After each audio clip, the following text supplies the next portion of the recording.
म्हणजे ही बातमी बाहेर पडणारच नाही आणि आपली नाचक्की नाही होणार, म्हणून अनामिका. ते काही असलं तरी मुळात मला हा सगळा प्रकारच मान्य नाही. येऊ का? काय मग तयारीला झाली का सुरुवात? मी काय म्हणते, तुम्ही दोघे जाऊन गोपाळ गुरुजींना भेटून घ्या ना एकदा. चांगला मुहूर्त काढून घ्या. कसं आहे, जरी आपण एक फॉर्मॅलिटी म्हणून हा विधी करत असलो तरी शेवटी आहे लग्नाचाच विधी ना. नाही, मी स्वतः जाऊन गुरुजींशी सगळं भेटून बोलू शकले असते, पण माझी इच्छा आहे की तुम्ही दोघांनी जावं आणि गुरुजींसोबत काय शंका कुशंका आहे त्या सगळ्या क्लिअर कराव्या. काय उद्या असं नको वाटायला, भैरवीच्या माहितीतले गुरुजी आहे म्हटल्यानंतर भैरवीचा यात काही स्वार्थ असेल का, काही गडबड असेल का. नको बाबा, नको नको. तुम्ही दोघेच बघा काय ते करायचं. हां, घ्या भेटून गुरुजींना. मी काय म्हणत होते, तुम्ही जरा फोन करता का गोपाळ गुरुजींना आणि त्यांच्याशी सविस्तर बोलून घेता. मी आणि भैरवी इकडचं सगळं जरा ते यादी करणं वगैरे सगळी तयारी बघून घेतो. ठीक आहे. थँक्यू.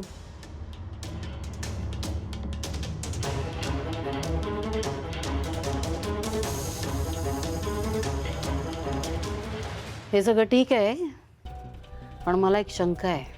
आता कसली शंका आहे तुला? आज सारंग इतक्या सहजासहजी तयार कसा झाला?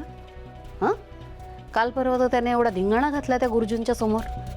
तुझं म्हणणं बरोबर आहे, मी सुद्धा तोच विचार करत होते की कसं काय तयार झाला.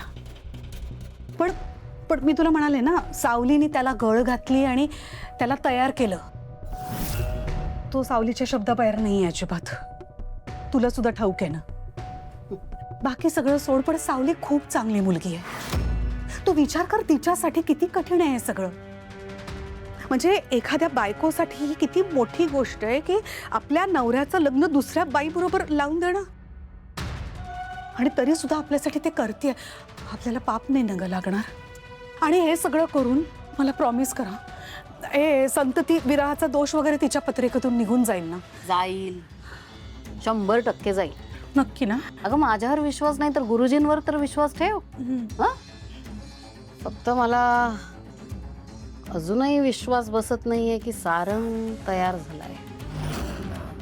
बघा तिलोत्तम, ऐन वेळी या पोराने काही घोळ घालायला नकोय. नाही घालणार, काहीच घोळ नाही घालणार. फक्त आपल्या घरावर आणखीन काही अरिष्ट नको ग यायला. त्याची काळजी घेशील ना? डोंट वरी, मी बघते पुढचं सगळं व्यवस्थित होईल. सारंगकडे लक्ष ठेव बाई, त्याने त्याचं मत परिवर्तन नको करायला.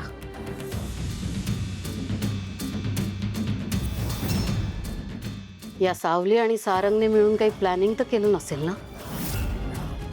नसेल तर ठीक आहे, आणि जर केलं असेल तर त्यांनी हे विसरू नये की मी कोण आहे ते.